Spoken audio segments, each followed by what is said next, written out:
Міне құрметті ағайындар, ассалаумағалейкум. Біздің бүгінгі жұмысымыз осы. Мына жерде подвал, кухня бөлмесі. Осыны бірінші полдайтын боламыз ағаштармен. Одан кейін барып үстіне стяж құямыз. Міне осыншалықты стяж құйылады. И кафель болады полный мынаның бәрі. Осыны бірге тамашалайық. Бірге көріп отырыңыздар. Лайк басып, подписка жасап отырыңыздар. Міне құрметті ағайын, астына лагыны қойдық. Енді шермалық стропила қойып жатырмыз. Уревені шығып тұр. Лазермен осы уревенге бәрін келтіретін боламыз. Және стяжка мына жерде тұр, міне қараңыздар. Осыған газ дранг қағылады, узби түседі. Сонда стяжканың қалыңдығы қалады бізде. Сосын үстіне общий стяж құйылады. Міне құрметті ағайын, стропиласы қойылып, дрангісі қағылып жатыр. Енді осы дрангінің үстінен узби қағылады. Узбидан кейін барып, үстіне күленкі жайылып, сетка тасталады. Одан кейін стяжка болады. Стяжкамен бірдей құямыз, төбесінен өтеді. Ортада люк болады.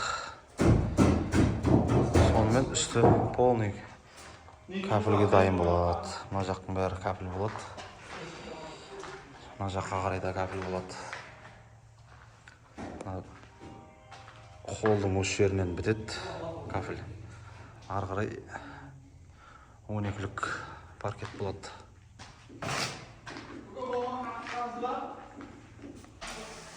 Міне құрметті ағайын, бетіне дрангысын қағып бітірдік. Енді узби жабайын деп жатырмыз. Мына жерде люк қалды астына. Осы жерден люк істеп кетеміз. Хозяин солай айтты. Ертең столдың астынан көрінбейді деп, барынша аккуратно жасап кетеміз. Узбиге осы жағынан келтіріп жасағанбыз. Узбиді осылай шырптап аламыз. Одан кейін бетіне күленкі жайып, стяжка қоямыз, стяжка.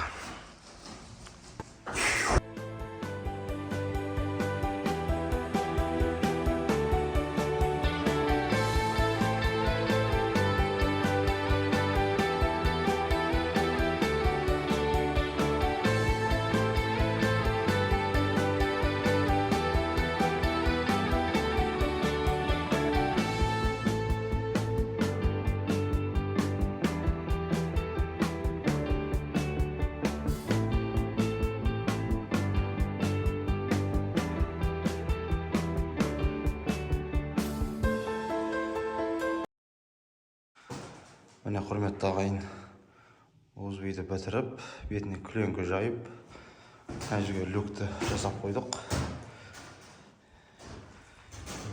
Енді лазерді қойдым қазір. Міне осы қалыңдықта 5 см стяж құйылады. Ал каналға жазылып қолдап отырыңыздар. Тағы бір айта кететін дүние, қазір лазердің бәрі атылып тұр полный. Осы лазермен кәдімгі мынандай бізде андава дейді, малка дейді. Сонымен лазермен бірдей тартып отырсақ, өзі уревені шығарып отырады. Бұл жерде маяқ құру, өйтіп уақыт ұстаудың керек жоқ.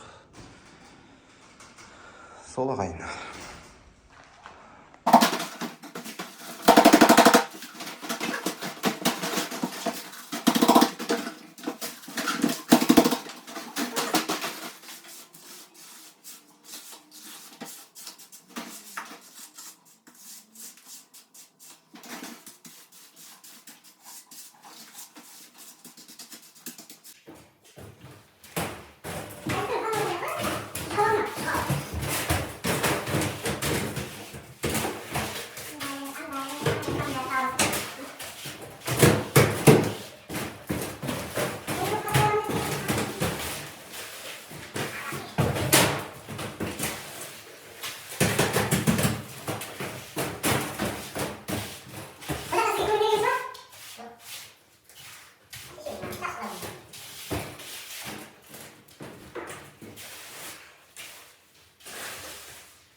міне осылай ағайындар қай зат ыңғайлы сонымен тартып кете бересіздер.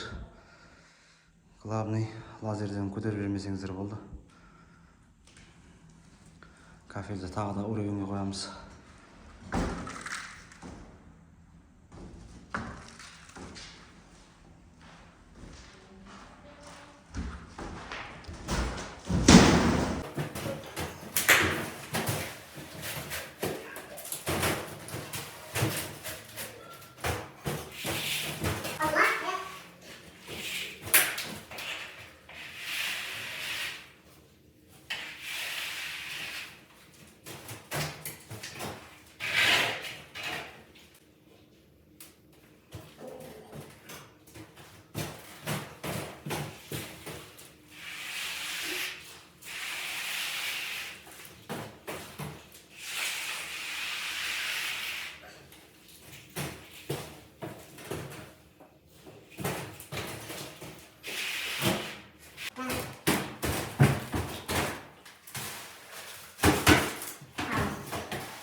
Міне құрметті ағайын, іс барысы осы. Ертең бетіне кафель болады. Енді мына жақта камера қоятын жер болмай тұр. Өткеннен кейін қайтып түсіремін енді. Міне құрметті ағайын, стяжкамен бірдей құйып қойдық. Енді кепкенін күтеміз. Құдай қаласа полный ремонт болады аңыш.